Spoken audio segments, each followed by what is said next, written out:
Welcome back, darlings. In this video I'm going to show you how to restore some headlights, and in the case of this car it's this Porsche Boxer, which you've seen have its full detail in a previous video, linked to that in the top right. Now I'm going to show you the steps I take in order to achieve the results. First off, you want to wash the area and then dry it. Now I'm using compressed air here. You could use a blower. I just find compressed air is more effective and more efficient, especially in the really tight gaps around. Once you've done that and it's bone dry, then you want to tape up. And taping up is really important because it's very easy to scratch the surrounding paint. And if you do that, you could quite easily go through it as well.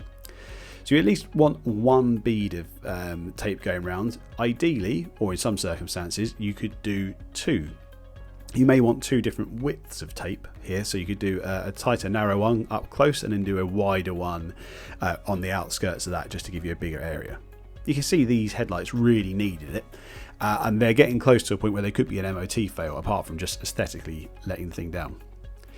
So what I've got there is a Geon applicator block, so it's got like the sponge bit, and it's foam anyway, so it does deform a little bit, and I'm using 1000 grit wet and dry, just a shampoo mix here to kind of lubricate the panel, the lens, and I keep spraying that on to make sure I'm constantly lubricated in what I'm doing, although it may sound a bit odd because you're scratching it, but you want to scratch it in a controlled way, and it also helps remove some of the slurry so you can kind of see what results you're getting. Rinse that off. I'm pretty happy with the leather results. I've taken off the heavy oxidation, so now I'm switching over to the Rupes X-Cut 1500 grit sanding pads. I love these because they're wet and dry, but also they've got a foam back on them, so you don't need an interface pad. I'm doing this using the 3-inch DA12. Any 3-inch polisher is fine, by the way. I often do it with the DA8, but the DA8 was set up with a 5-inch pad at the moment, so I'm using the DA12. That's gone over it a couple of times there with the 1500, a bit more of improved clarity. Now I'm switching to the 2000, and then I will switch finally to the 3000 grit. So another pass with the 2000 grit, and using the DA again. It makes it quicker and more even, in my opinion. I think I get better results doing it like this than I do by hand. Definitely quicker though, and this takes about an hour anyway, so if you're not doing that, it's quite a lengthy procedure. But you don't need to use it on the DA. You can easily do this on a hand puck or with wet sanding sheets wrapped around the like the block that I was using earlier, for example. That's fine. This just speeds up the process.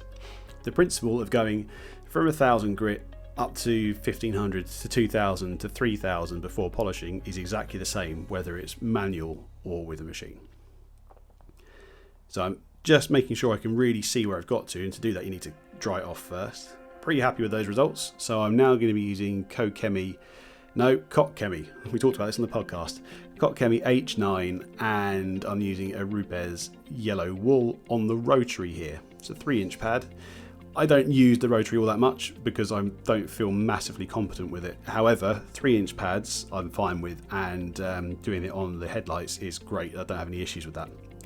So doing a couple of passes to get the level of cut in that I wanted, to remove the sanding marks basically, but there will be some hazing that's left. You couldn't just go from here, it wouldn't be clear enough.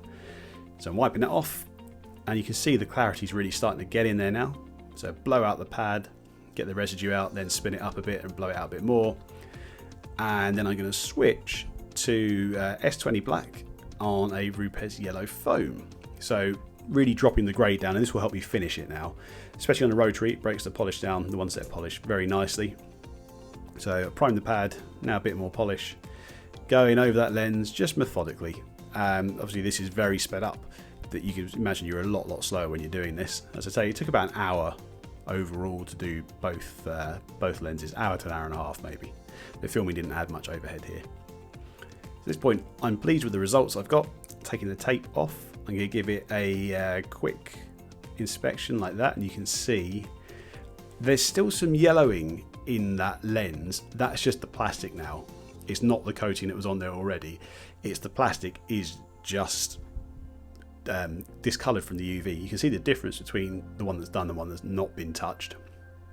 So with that in mind, I've given it an IPA wipe down here, which is why I'm there just spraying out the last of any residue, and then I'm going to ceramic coat them, and I'm using Infinity Wax Synergy 2.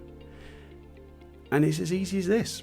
Really, that is the process you want to follow. You can do it manually, you can do it with the machine. Either way works just as effectively. One's just more time consuming than the other. But once you're done, the important thing is to coat it in some way. And we started off with this, and we got to this. So that's it coated. You could re-spray the clear on them if you wanted to. You can use 2K clear for that. I think ceramic coating is the easiest way of doing it because you need good conditions for painting. Thank you very much for watching. Links to all the products are down below, and I'll see you in the next one.